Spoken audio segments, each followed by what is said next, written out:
If you're a lineman in charge of keeping the lights on, Grainger understands that you go to great lengths and sometimes heights to ensure the power is always flowing, which is why you can count on Grainger for professional-grade products and next-day delivery, so you have everything you need to get the job done. Call 1-800-GRAINGER, click Grainger.com, or just stop by. Grainger, for the ones who get it done. Ryan Seacrest here. When you have a busy schedule, it's important to maximize your downtime. One of the best ways to do that is by going to ChumbaCasino.com. Chumba Casino has all your favorite social casino games like spin slots, bingo, and solitaire that you can play for free for a chance to redeem some serious prizes. So hop on to ChumbaCasino.com now and live the Chumba life. Sponsored by Chumba Casino. No purchase necessary. VGW Group. Void where prohibited by law. 21 plus. Terms and conditions apply. Hi, friends, and welcome back to another episode of Your Bish Therapist podcast. Today's episode is an M&M hour with our friend Mandy Slutsker. Yay! Hey, Mandy. Oh my God, I just realized that. So I get my eyebrows dyed and I put a little makeup on them because they're fading and I'm like not getting them dyed until next week. And it just looks so bad when they're not dark. I feel like my whole face is the same color. Well, it's so funny you say, I totally agree because we have very similar complexions. We're very fair skinned. And when I have no eyebrows, I'm like, oh, I'm hideous. Cool. But for those of you watching video right now, you can watch Mandy and I. Full video is available on Patreon and on YouTube. And now Spotify does full video, but I don't know. I still have to figure out how to post that. Did you know that, Mandy? Spotify's doing video? Didn't. I also don't know how to make video of my own. Oh, that's right. That's right. For me, I have hit my limit on technical capabilities and I will not take in new technical information. And that's why we work well together because we respect where each other's at. And that's it. But for those of you who are watching this, I got new glasses and I look like the guy from Up, the old man from Up. I haven't seen Up yet, but I know exactly what you're talking about. I love it. I love them. You wear multiple different pairs. Do you wear this one and your old one still, or do you only wear one pair at a time? So funny that you ask that because I have had one pair of glasses for the last 5 years and I hadn't gotten an eye exam and then I got a scratch on my glasses and it sent me down this whole rabbit hole of, okay, well, you have to get a new eye exam. And then when I got the eye exam, I needed a prism in my glass. Have you ever heard of such a thing? What's a prism? So it's like my eyes, because of my health issues, I have musculoskeletal issues, neurological, my body is just a disaster. So it's not that I can't see, it's that my eyes can't focus properly. And so it's like a muscle issue. And so she goes, not only are your glasses incorrect, she's like, your right eye is weak and needs this prism, which it tricks your eye, it tricks your brain so that your eye sees things like it's supposed to instead of being doubled or blurry. Wait, so your eye was just doubled and blurry and you just are going Yeah.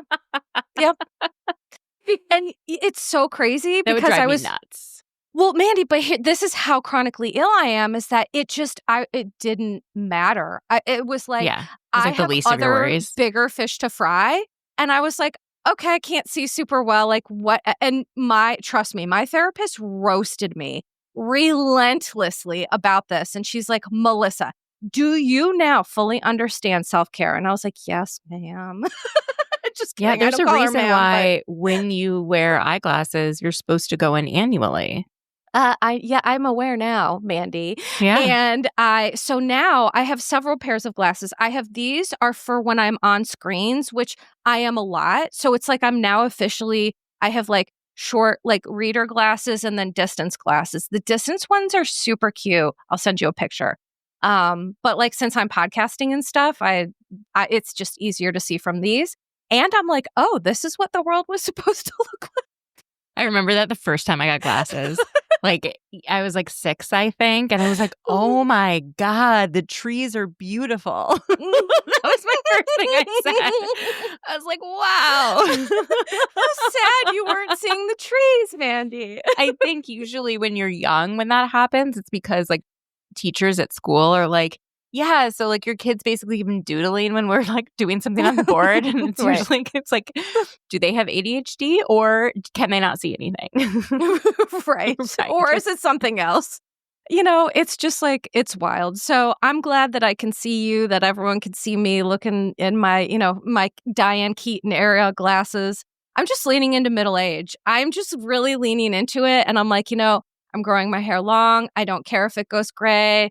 I'm just, you know, and I'm doing a bold glass. So also, I'm very happy to be talking to you and everybody else because I'm alive.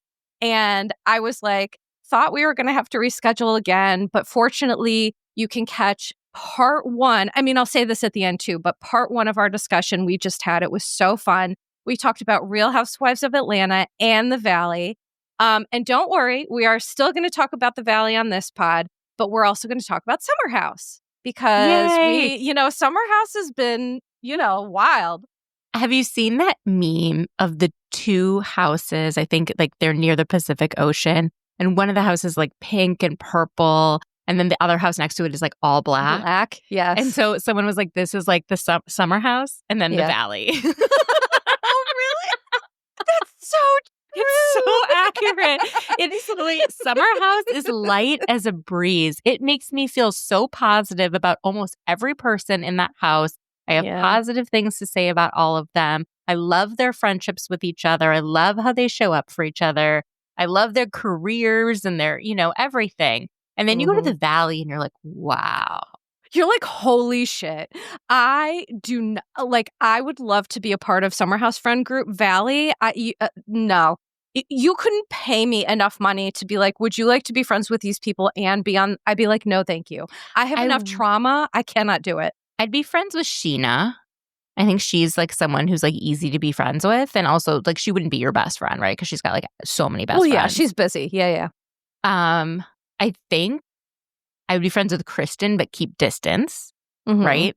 Like, because I think Kristen's interesting. Like, she's an interesting life. Is interesting, yes. And she would be fun to talk to, but I wouldn't want to get like so close that she could like hurt me. Right. Right. And then I'd be friends with probably Janet and Jason.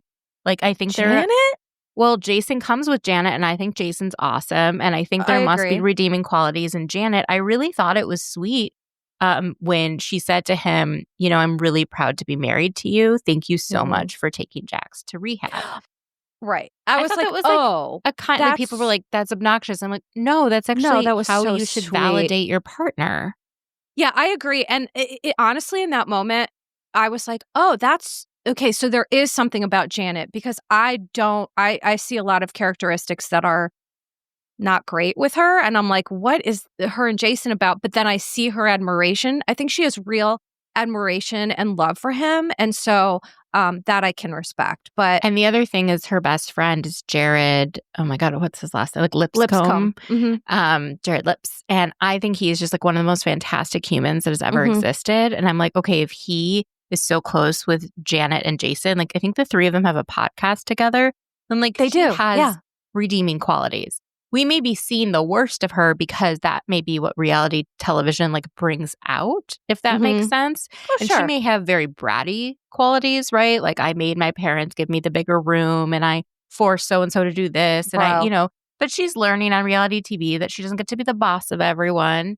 And that was the thing Michelle with Janet. had to learn that. Oh, Michelle does need to learn that. I'm like, Janet was loved too much. You could tell she's been loved too much. And I'm like, you know, kids who weren't loved like that, that's crazy. I was just happy to like have a space. I could never have imagined trying to tell my parents anything about anything. So, you know, I'm like, I think Janet received too much love, which got, you know, good for her. I'm a little jealous. Like, I received a lot of love as a child, but then there would always be like the random thing that would happen where they would just like let me know my abilities. Right. Well, and that's why you have humility, Mandy. And, you know, it just like here and there, like, oh, maybe you could try this or like, you know, just right. Okay. But my favorite was when I was a senior in high school, I was in the school musical and I'd always wanted to be in theater and I'd done it in like my synagogue did plays and stuff growing up with the youth groups. Yeah. But like that was, you know, not even JV. That was like you could be, I was the Maria in West Side Story, and I'm not particularly good, right? And it was at a synagogue, so they had to choose somebody, right? And did I go self-tanning because I thought I had to look Puerto Rican at age 15? Yes, I did. And that was the first and only time I've ever been in a tanning bed. I turned red, and they had to put makeup all over my body to fix it. I cannot imagine with your skin tone you can even get close, by the way. I shouldn't have even been allowed. But the person working there was 15 too. Oh my God. There's so many problems with that story. The 90s. It was the 2000s, but still.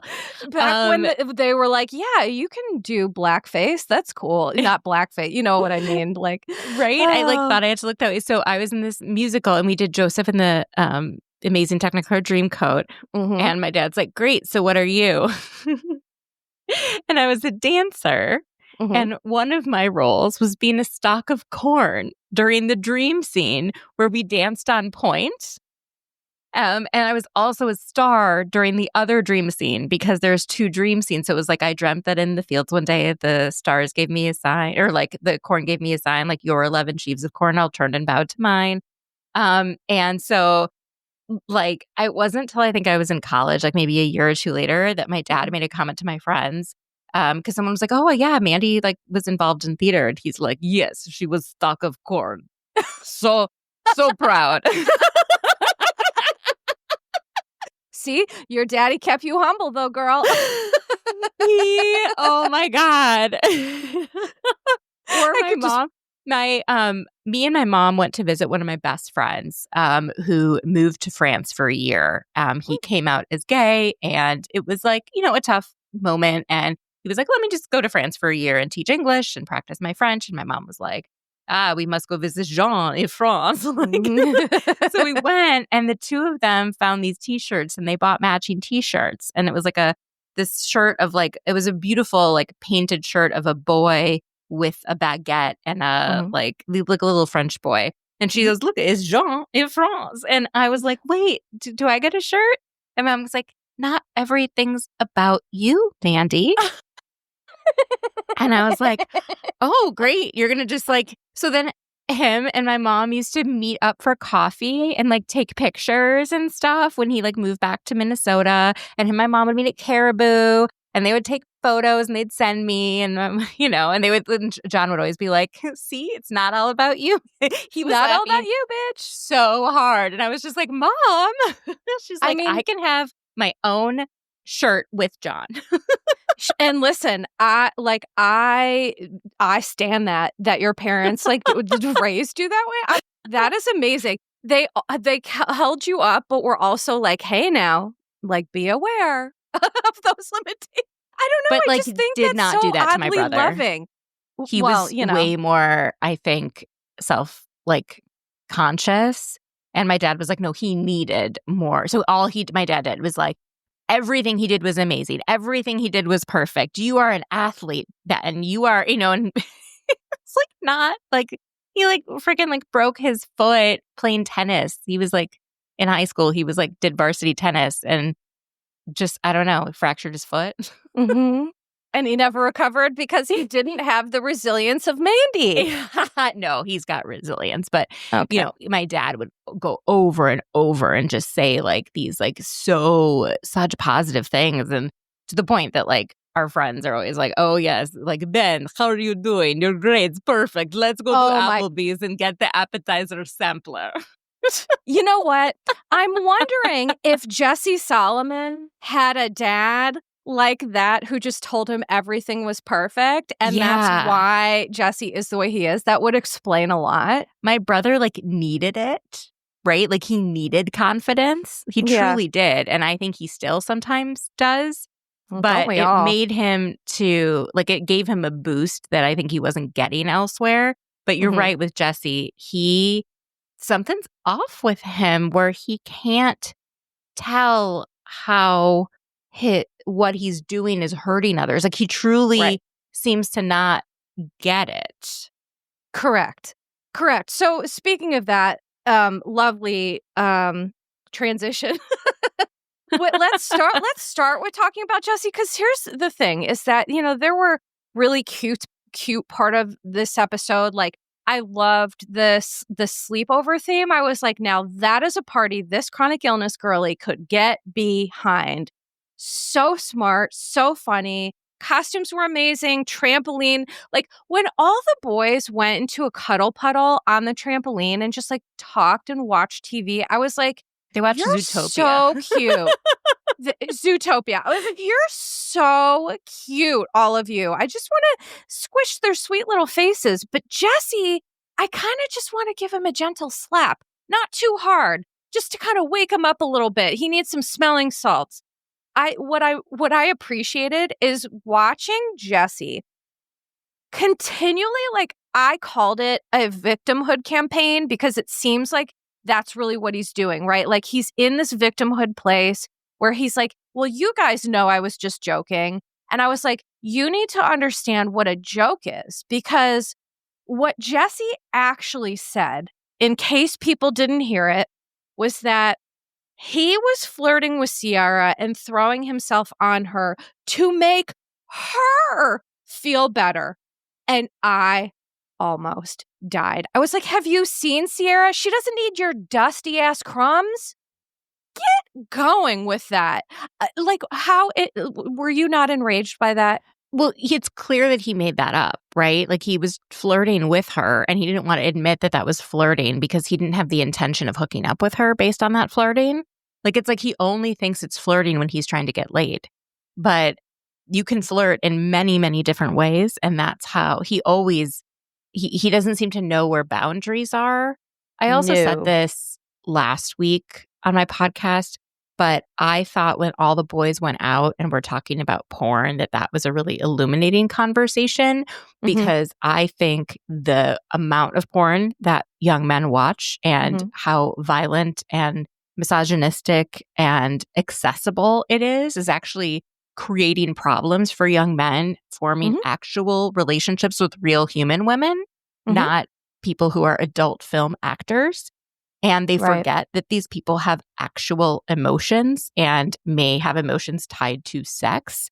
Like, and so when they were all making fun of Carl being like, I like tan line porn. And I'm like, yeah, you want to date the guy who likes tan line porn. You don't want to date the guy that watches whatever West and Jesse are watching. Because that's fucking disgusting. And Mandy, you're so right. I'm so glad you brought this up. Actually, I'm sorry. I did not mean to interrupt you. I just got so excited because I'm like, it's such a smart point.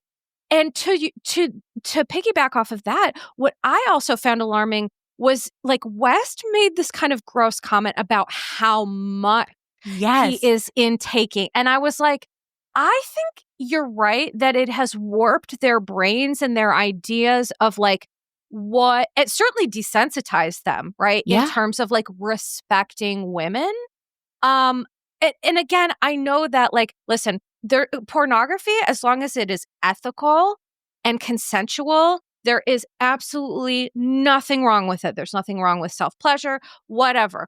But the way that they did frame it, I do agree with you, had kind of that like interesting, just ickiness.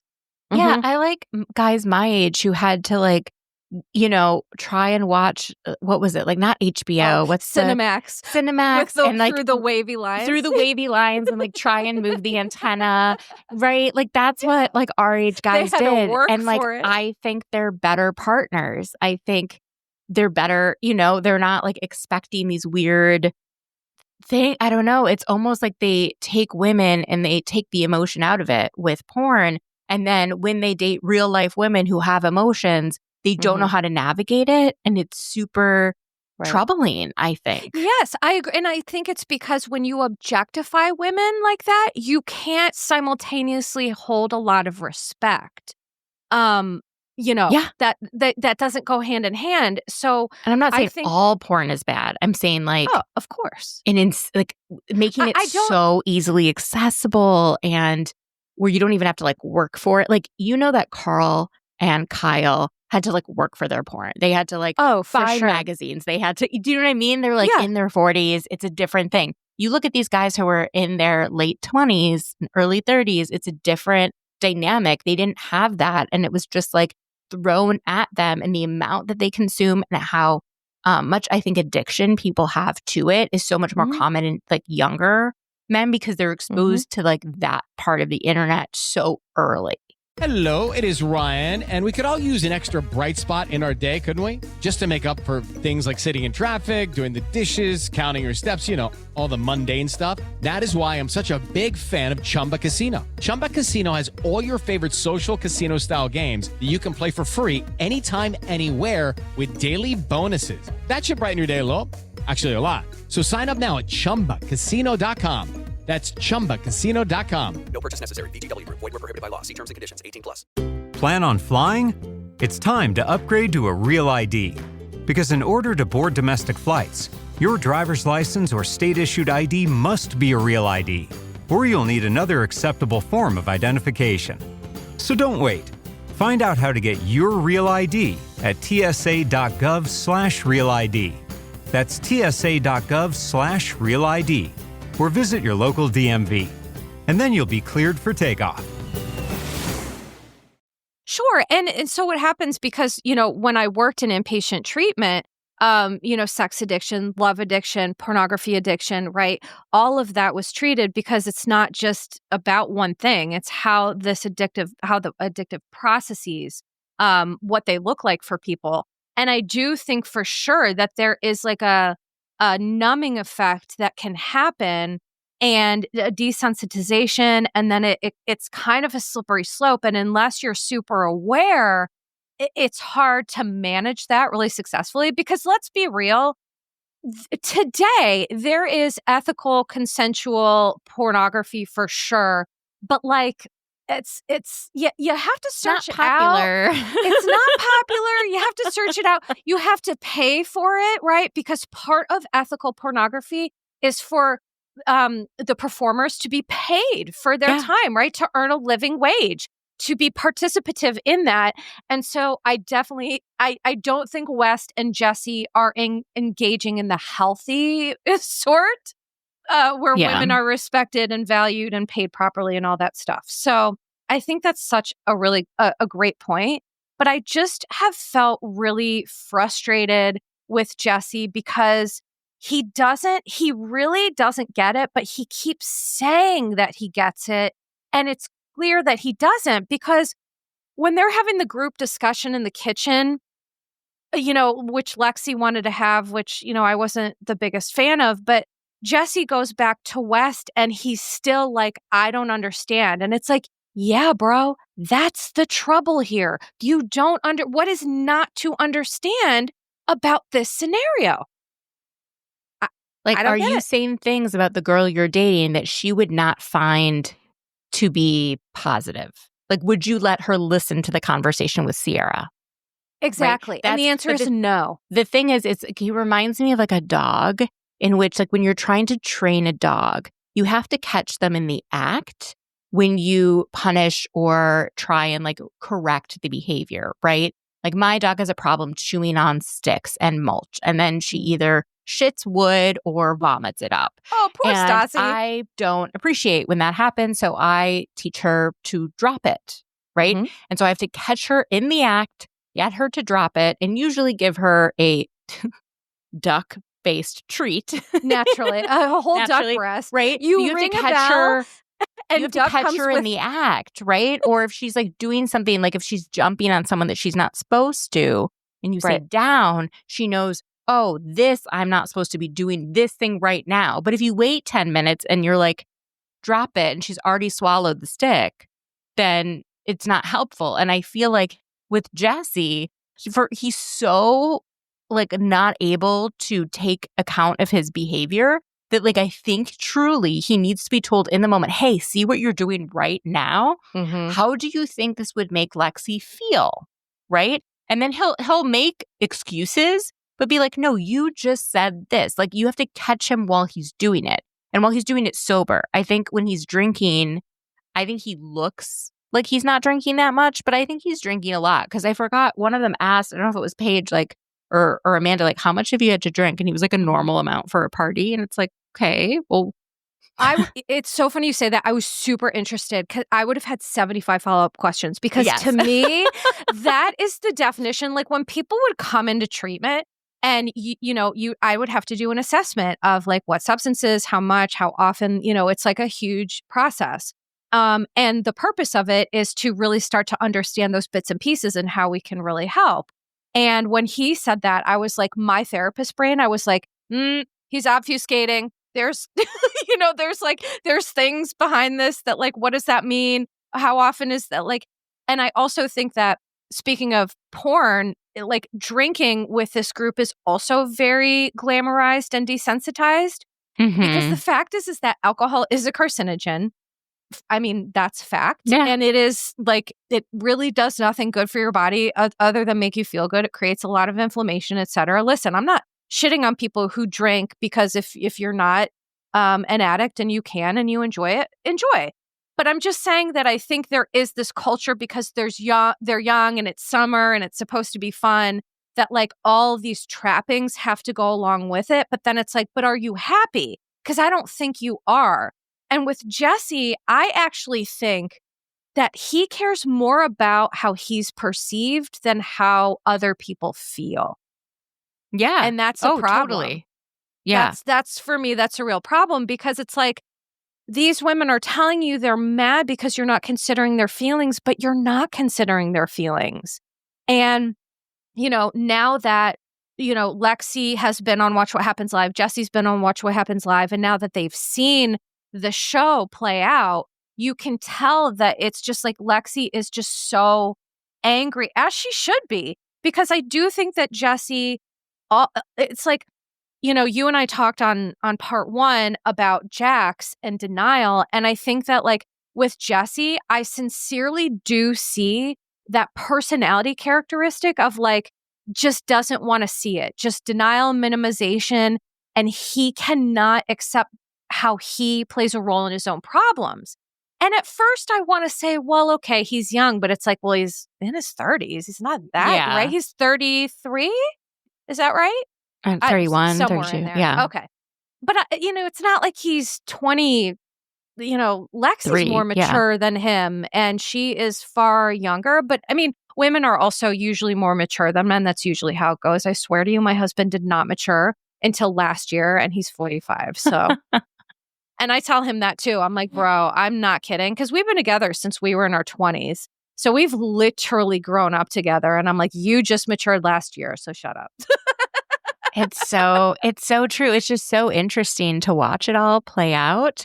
The interesting thing also with the drinking is that I never feel like Paige, Amanda, or Sierra are drunk. Like they always seem to be completely in control of themselves. Yes. They may have a drink or two or whatever, but whatever they're doing is not the way that Jesse and West and Kyle. Oh my God, Kyle loves to tear one down. I mean, again, it always comes back to me how Kyle can be in his 40s, drink like that, eat McDonald's, get zero sleep and fun. Like I would be and go to in Barry's a boot camp. Full body cast. Yes. I'm like, Kyle is a freak of nature and God bless him. I'm so jealous. It's ridiculous. But that's the one thing about Kyle that I'm like, you are superhuman, man.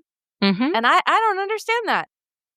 But Mandy, speaking of, so one thing that I really wanted to talk about was, so Tom Schwartz was kind of on the last 2 episodes.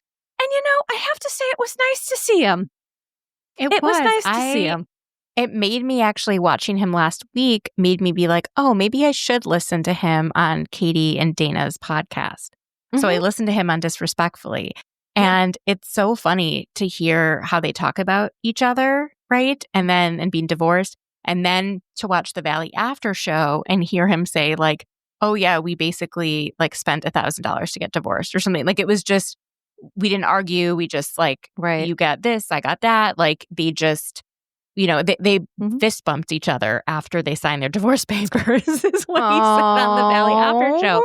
And it's just, That's you can sweet. tell when a couple has such respect for each other. Oh, yes. Even when Tom wasn't respecting Katie fully, right? Like there was still a level of respect that he had for her as who she was as a person and what they had together. And he's such a sweet guy. I really do. I mean, I think he's actually growing up in I think him getting divorced and someone breaking up with him was really needed to wake him up by being like, you're not choosing me. You're not putting me first. You're putting your bar first. You're putting Tom Sandoval first. You're not. And I think he's finally getting it. And now that he's like starting to mature and kind of figure out who he is outside of this group of people and outside of reality TV, he's like, I really want to have kids. Right? Right. And it's like, okay, you know, that's why it's so annoying with men that they can just do that. They can just find a younger woman who can pop out some babies and they can just be old dads. It's so much fucking harder for women. I know. It's insane. But the one thing that I noted was when Tom Schwartz, he came in to say goodbye to Paige and Sierra, and he literally said, I used to have a happy family in LA, and now we are in complete disarray. And then he tells them to cherish it, which literally my sick brain went right to the movie Billy Madison, where he's holding on to that little kid's face and he's like, cherish it. And his face is flopping around. I made a meme last night that was Tom Schwartz to Paige and Sierra because it was just so, it was so sweet, but also like you could tell he really meant it. And I felt bad for him in that moment. And I just thought, oh, they truly were the best days of our lives. Yeah. No, I feel bad that like how toxic it got, but it also shows the difference between the people who are on Summer House and the people who are on the Valley. The people who are on Summer House are willing to move forward. Look at Lindsay on this show. Look at how many good friendships she has right now that she has made, especially while sober and pregnant, and that she is like continuing. The fact that Paige said that she texts the most with Lindsay and that Lexi also said that's who she talks to the most. Yeah. Like Lindsay is forming these beautiful relationships. The fact that like Lindsay and Carl can kind of get over some of their shit. Right? Make some jokes here or there. Make some jokes here and here. Yeah, it's a little uncomfortable, but tells you like the kind of people that they are. And it tells you also like, I don't think any of these people really set out to be famous. And I think that's the difference between the shows. The people in LA want to be famous. They're chasing something. The people in Summer House walked into it. I fully agree. And I just feel like Summer House, we kind of talked about on part one, they're just a group of people who are legitimately, for the most part, like here's the thing, Jesse gets on my last nerve, but I don't think he's a bad guy. I just think they're a group of wholesome people who really love each other, who really are trying to just like be in the moment, live the best, life they can while, it's not about fame. It's about like just having a good time. And there's just something about this cast that I do feel like is pure magic. If it weren't for Jesse and Wes completely fucking up the flow, I think, but whatever, it's reality TV. I guess you have to have that. Otherwise it might be boring. But before we move on to the Valley, any last thoughts about, Amanda not wanting to have children? I think she's I think she's questioning it more than she is like sure in not having kids. She does not sound certain at all. She sounds like, wow, like there's so much more to my healing that I have to do is more of how I took it. Which I posted about, and I respect. Amanda, I really adore her. Like, of all the people, if someone was like, Melissa, name some Bravo people you would love to meet, there are many people I wouldn't. I'd be like, pass. Amanda's one of those people because I just think she's so smart. She's so good at like what she does. I admire her commitment to her mental health because at the end of the day, if we don't have our mental, physical, spiritual health, what kind of life is that? And I think that ideally, it is really smart to have these thoughts and conversations prior to bringing children into this world. It just felt so responsible. It felt so respectful. It felt so real and relatable. And also, I did like the conversation about like, people who are child-free aren't selfish. It couldn't be further from the truth. And having children just isn't for everybody. So I think that's the other thing I loved about the scene is that it's okay for Kyle to want that and it's okay for her to change her mind. But the talk around like not having kids, I like having that conversation heard to let people know it's like, it's okay to not have them and it doesn't make you a selfish asshole.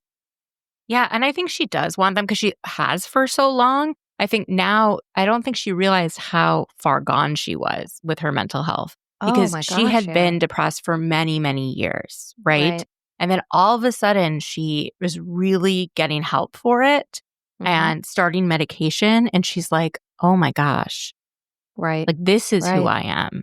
And and I need to figure all this out before I need to figure more out before we decide to bring a child into this world. Right. Like, I just think it was a really thoughtful. So thoughtful. To me, it speaks to, oh God, I just lost my train of thought. Oh, it speaks to how taxing self-care can really be. And that's what I like too that she framed, because so as someone who's in recovery from, I have complex PTSD, I have major depressive disorder, and I have all these physical issues, is that it is an insane amount of care for me to take care of myself day in and day out. I'm not joking. It's a full-time job. And the reason why I don't do more podcasting, if I were healthy, I would podcast more. But what I appreciated that Amanda drew the light to is that recovery from depression, people do not understand sometimes what it takes or how tedious or laborious it can be to recover. Now it's a beautiful thing. I'm so happy to be in a recovered space. I'm so happy to work really hard on it. That's a privilege for me, but it is a lot of work. And I just like that she really outlined that it is work to keep ourselves alive and happy. Yeah. Yeah. And it is. to everyone out there who's doing it, I see you. We see each other. Okay. So let's now move on to the Valley, which is like, oh my God, that black house. Like I could just picture it in my mind. And it's like, the Valley feels so dark that I don't know, Mandy, about your listeners, but I've had so many listeners who've said, I've stopped watching. I feel like it's so toxic. Sometimes like they'll just kind of watch my interpretations and not actually watch it. How have you been feeling about the Valley in general? So it makes me question myself because I find it so highly entertaining that I'm like, you're why like, am I the problem? I can't take my eyes off of it. I want to see everything. I want to see every fight. I want to see every custody battle. There is nothing too low. Do I every once in a while pause and be like, I wonder how this is going to impact those children? Sure. But then I'm like, that's not my problem. Their parents made this choice. Correct.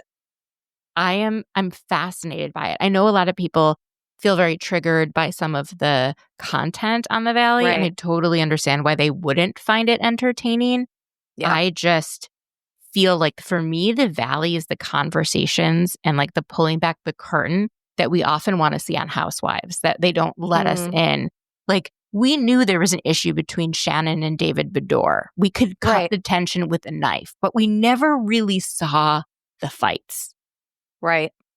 The Valley, they're not trying to pretend, I guess. Like, they're not, they didn't even think. What's so crazy is that Michelle and Jesse went on the show, and Brittany and Jax went on the show thinking their marriages were okay. I mean, I think Michelle knew there were issues, right? But they essentially went on and weren't like, oh, this is going to break up my marriage, right? And watching back, they're like, oh my God, my marriage was so bad. Right. Right. Yeah. But like they didn't think it was that bad. And it makes me wonder how many more people could actually benefit from watching themselves on television and making different choices. Well, if I'm being honest, I think that all humans would benefit from that because my interpretation doing therapy for all these decades is that most human beings walk around sleepwalking, slinging their pain onto other people and having no idea about anything that they're doing. Yeah, truly, most adults live in a sleepwalking state. And that's just kind of what I call it, but you understand my meaning. And I think that when you see yourself or get feedback, like how your parents were like, listen, bitch, you ain't all that. You stuck of corn. You stuck of corn. And so I think that you have a choice. And it's so funny because that speaks to Jax Taylor's continued choices to be on TV year after year after year and choose not to take any of his own notes, right? Well, I don't think he watches it. That's also the issue. He never would watch back. I think some of the other people actually do watch. And part of me wonders, how much did Janet watch, see herself, see the feedback she was getting, kind of understand it and recalibrate? That's a question I have. Yeah, you know what? I think Janet definitely did some recalibration because to me, she was not very likable. She seemed very mean girl. And then this season, here's the one thing I have to say about Janet. I have literally never seen her look so happy as when she was in Dave & Buster's with her fanny pack and a legit plan. Like, she legit has plans to like scope out the prizes and then play the high ticket. I'm like, she's like the Rain Man of Dave & Buster's. And it just brought her so much joy. Yeah, she owned that place and she was so happy there. And we all have things that make us happy like a child. And I think as adults, we need to, like, that's how I felt at BravoCon. Like, I was like, I could imagine. This is I could imagine the best thing that's ever happened. Or it's how I feel when I go snorkeling. Like, snorkeling. I love to snorkel. Do I get to do it it is like literally my most favorite activity. I didn't know that about you. I feel so calm in water. Yeah. And I feel like I'm literally one of the like fish. I'm like part of the coral reef. I feel like so comfortable. I'm mesmerized. It's like a whole, for me, that's what it's like to be on drugs. Like to look at the colors and this is an entire different world underwater. I love it so much. You should see me on spring break in college. Everyone's like on the beach. There's like a white t-shirt contest. I was so burnt from going and snorkeling when there wasn't even fish. I was literally looking for shells in the water that a guy had to lend me a t-shirt that I would wear on like over my swimsuit because I was that burnt. And I would like then show the shells I got to my friends on land, like from the water. And they're like doing. And they're like, we don't care, Mandy. Stuff. I'm dying of alcohol poisoning. No, and they you're loved collecting it. shells. They were laughing so hard. It became like such a thing. Because I think that's when I really fell in love with it. Like I always liked it, but I just thought like everyone did. So it's like, guys, they have like a free snorkel at like the hotel. And so they were like, and? Like, yeah. So and then what? someone was like, are there any fish? And I was like, not really. Oh my God, Mandy. I was like, I found a conch shell and there was a conch in it. That was the coolest thing that happened that whole week. You know, I learn more and more about you, and it's just, I love your nerdiness so much. It's just amazing. Such a nerd, but everyone deserves that, like Dave & Buster's feel, and I love being able to see Janet's version of it. But I couldn't help but think, I'm like, imagine how much of a different Janet we would get if she filmed in Dave & Buster's all the time. Hello, it is Ryan, and we could all use an extra bright spot in our day, couldn't we? Just to make up for things like sitting in traffic, doing the dishes, counting your steps, you know, all the mundane stuff. That is why I'm such a big fan of Chumba Casino. Chumba Casino has all your favorite social casino-style games that you can play for free anytime, anywhere with daily bonuses. That should brighten your day a little. Actually, a lot. So sign up now at ChumbaCasino.com. That's ChumbaCasino.com. No purchase necessary. VGW Group. Void where prohibited by law. See terms and conditions. 18+. When I'm telling you, like, it was such a stark contrast. I never saw her smile like that. I was like, oh, her teeth, because she's not like a huge teeth smiler, you know? Mm-hmm. And I just like, but you're right. And I think it really does speak to the fact that we all need something that makes us that happy. Whatever that is for you, whether it's snorkeling, Dave & Buster's, I don't know. For me, I don't even know what that is. I got to find my thing too. But I do think it's good to like have whatever makes you that happy. Life is too short. Like as long as it's healthy and it's not hurting you or someone else, do that thing. So no, totally. And what was so funny is that like Michelle was crying and we just did not see her like go to Michelle once. She's kind of like, this is my happy place. This is my birthday. And you can cry if you want to, but like, this isn't my job right now. And I appreciated that. There's other people who can comfort her. You don't need to be the one to stop and comfort her. But the juxtaposition was so funny. Like, she couldn't have been happier. And then Michelle was hysterical. And I was like, that is the Valley for you, man. But please continue. I just couldn't get over how it's very clear that these guys that are on the show, other than Jesse, do not watch reality TV and do not understand it. Luke is getting schooled by Kristen, but especially Danny. Right. But Luke is getting schooled by Kristen. So Kristen's like, you have to bring this up. They told you have to bring it up next time. Right. And she's coaching him and he's like, yeah, so Danny told me. Like, it's so not natural for him. It's just, he doesn't give a shit. But Danny was so shocked that it was brought up and was just like, he kept looking at the camera like it was Jim in the office. I also took a screenshot of it and I made a meme because I was like, if oh shit had a look, like it was Danny's face, like looking into the camera. It was like, oh shit look. And you can just tell. But it was so funny because it's like, so you're filming with Luke and you're whispering, but you're mic'd. Like, Danny to me seems like a Labrador puppy who at times doesn't understand the weight of his own tail or his body. You know what I mean? Like, as he grows. And you could tell in that moment there was like a naivete that washed over him that he was like, well, I'm not going to do that again. And the idea that he would be the one that gets in trouble as opposed to Jesse, right? Like, that is what's wrong with these people. Like, it's not who said it. It's like who repeated it that gets in trouble. It kills me every time that happens. But Jesse Lally, to like say that is so ridiculous. And by the way, to catch people up, what Jesse said, because I want to be clear, is that Jesse claimed on this King Baby group chat where there's 20 to 30 giant King Babies, all talking misogynistic, hateful stuff or gross or whatever. On this group chat, Jesse claimed that Michelle was a prostitute and got specific about his lie. And then on Watch What Happens Live after this episode aired, Kristen was clear that it comes out in a couple days. We'll see in a few episodes that Jesse willfully made that up, completely made it up. It was a complete lie. And he just was doing it to hurt Michelle, because he's a douche. Well, what she said was what he was so upset with that she had the audacity to divorce him. And the fact that she chose to divorce him, he was going to spend the rest of his life making her miserable for that decision. And he seems to have an endless amount of energy to put towards making her miserable. And that is scary. Like, can't you bottle that energy up and go like cycling? I don't know, like do something with that energy. But she seems to have the exact same energy for him. Like, she cries, but then she goes home and she plots. And and then she tries to vote him out of his own trip. And to me, it wasn't even so smart gameplay. No, it was funny, but it was so stupid. I was like, do you think this is going to work? Like, get a better game. She made the same kind of calculation that Janet did last season, which was, I was wronged and people will side with me.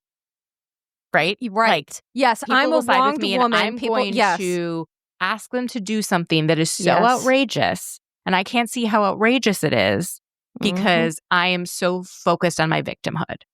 And she is the victim. Like, Michelle is the victim of all of this. But she's also a participant. Yeah. Yeah. She's a participant in everything. Not in the rumor part, but yes, in all of... Right. Like, you and I talked about on part 1 how, like, Michelle and Jesse were attracted to each other for reasons. Like, her hands aren't clean in this. She is manipulative. She is cunning. She is like all these things. And we talked about on part 1 how we feel that they are actually like putting their needs of competing with each other and winning over the needs of their daughter by their actions. And that's a whole other thing. I have to ask you, do you think she cheated with Aaron? I do. I definitely do. I think, which again, and I'm not even judging that because, nobody knows what happens behind closed doors other than, two people. They clearly weren't happy. I personally don't agree with infidelity. I think, for like, even personally as a human, it was to me just always something that I would never cross because I just couldn't hurt somebody that way. And it's just a terrible solution. Like, if you're having trouble in one relationship, why blow that up and create, like, to me, it was chaos and never made sense. But I do think she had an affair with Aaron, for sure. And I think that now they're just trying to move on and be one big happy family. And she doesn't understand why Jesse might be a little bit upset about that. But Jesse also needs to understand he doesn't have ownership of women. He doesn't own, Michelle. And, I think that what he chose to do when he's mad at her, making these rumors that she's literally prostituting herself, when you have a daughter, how might you feel if your daughter was married and her partner was pulling the same shit on her, Jesse? How might you feel? I guarantee you he wouldn't like it. So if you don't like it, then stop being a disrespectful asshole. Start treating the mother of your child better. And okay, it didn't work out. Take your ego, brush it off, and move it along. So the other example of a man on the show treating women as property is from Danny. So we find out that Danny has an alcohol problem. And I fully believe, I don't know much about alcoholism, but the only people I know who are alcoholics, who've been treated for alcoholism, who identify as alcoholics, the one similarity that they all have is they flip. Yeah. They are like one person and then they completely turn into a person that I do not know that is so uncharacteristic different of themselves. Yes. I'm like, what on earth are you? So it sounds like Danny has that quality and that while he was completely blacked out, he was really inappropriate with Jasmine and Jasmine's fiance, Melissa. Right. Which, by the way, I'm annoyed we don't see more of them. I have whole other thoughts on that. I don't want to distract you. I hope we get to see more of them, because they're not, I think once we go on a trip, that might be an opportunity, right? Right. But to your point, they filmed the scene and then they didn't freaking show it. I was so mad about that. Yeah. So they showed it kind of as a looking back. Right. What was interesting is that Danny thought Melissa was Michelle, and he actually didn't figure this out for weeks. And so what happened was, and maybe I figured this out on the Valley after show, but he called Jesse to apologize. So the only way that Nia found out and that Danny found out that this happened, because Danny had no recollection, is that Brittany told Nia, hey, this is what people are talking about. If it was something with Jax, I would want you to come tell me. I wouldn't want everyone to be talking about it. And so then Nia was like, thank you so much. I'll bring it to Danny's attention. Right. Danny called Jesse first to apologize for how he treated Michelle on Halloween. And Jesse was like, Michelle wasn't there at the bar on Halloween. Right. And then he's like, and then he was going to apologize to Michelle in person. He saw her at church. And that's when she's like, yeah, I wasn't there. And then figured out. So Jasmine was livid because was like, yeah, you apologized to me, but you didn't apologize to Melissa. Well, it turns out he didn't realize that he didn't remember. Melissa. Yeah. Right. And so then he apologized. But the idea that you would reach out to someone's wife or even ex, I don't know if they were dating at the time, I think. Okay, right. Instead of reaching out to the person, herself. right? Yeah. You reach out to the individual, not to the guy, to be like, sorry that I was inappropriate with your property. Your property. Yeah. That was the vibe. vibe. And here's the thing I want to say about Danny is that you and I had talked about, we really like Jason. We feel like he's really educated. He's emotionally regulated. He's a good man, which is rare to see on Bravo. But one thing that Jason said was, he's like, I don't think, Danny has a problem. And my therapist brain was like, no, this is how these issues become bigger, because not all addicts look like Jax. Not all alcoholism, it looks the same. Some of it is binge drinking and not having any memory of what's going on. And usually the key is is this thing that I'm doing creating negative consequences in my life consistently? And it sounds like for Danny, it is. But what I found was so interesting is that Jesse threw Danny under the bus about his drinking because Jesse was pissed off that he was a quote unquote mole in the King Baby group chat, which shows how, what's the word I'm looking for with Jesse? That's very retaliatory. That's very spiteful. He's extremely spiteful. That is one of his main personality traits. Which, by the way, spitefulness is a friend to the emotionally immature, if I'm being honest. I think he's very emotionally immature. He can't handle the fact. He's that his wife was King not of happy king in the babies. marriage and decided to end it.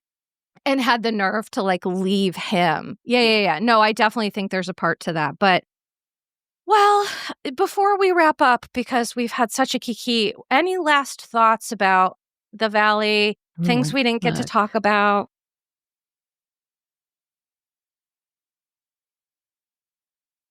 I really enjoy Kristen and Luke. Mm-hmm. I wasn't necessarily expecting that. I really want to know his evolution and where he decided to like end up in LA, because it sounds like that's not his ideal place, but that he seems really happy right now.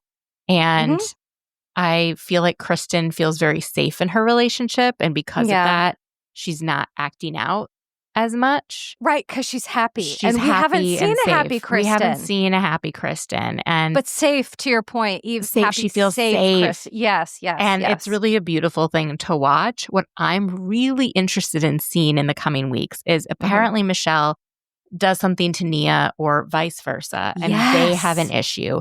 And that is fascinating to me because I view them as a lot more similar. Like, yes, Nia's very sweet and all, but we talked on part 1 of M&M Hour that Nia and Danny and Michelle and Aaron all go to a mega church together. Right. And I would think that due to that, they have some similar values. And it's very clear that, you know, when Michelle was crying this episode, that Nia was the one consoling her and supporting her. Right. And yeah, I wonder. I can't wait to see what that. I bet she divulges something about Danny. That's what, you know, because to me with Nia, it's like you could tell she fiercely loves her family, like fiercely.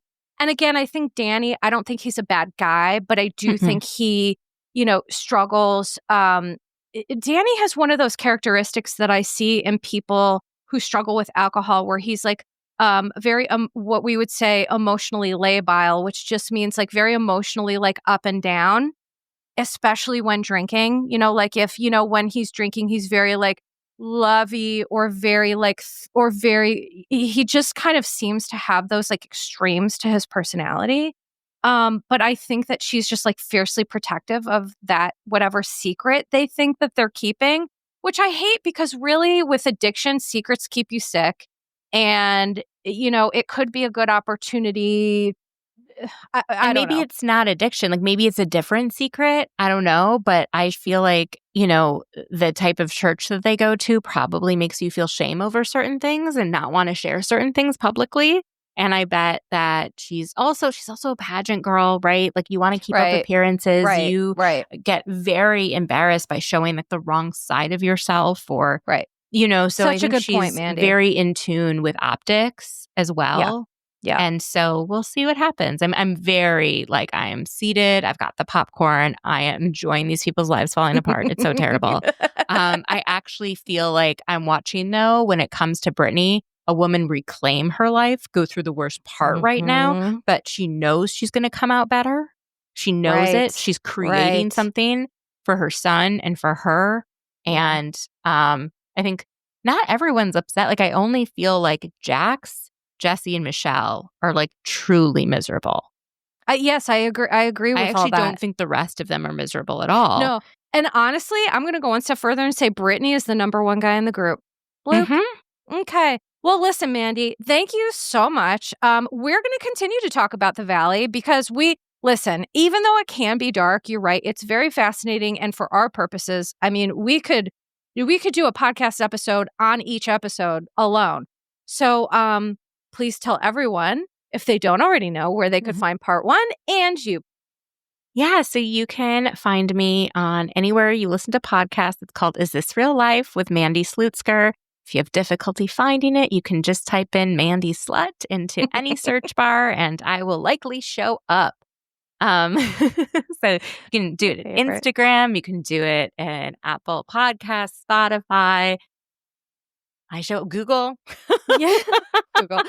But check us out. We had a fabulous part 1 to this conversation. Thank you always for such a wonderful M&M hour. And I can't wait to do it again with you, my friend. So for today, that's going to be it for us. Sending love to you and yours, and ta-ta for now.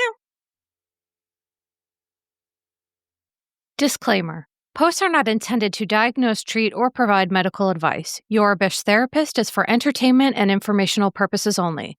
The podcast, my opinions, and posts are my own and not associated with past or present employers, any organizations, Bravo TV, Great Heart Productions, or any other television network.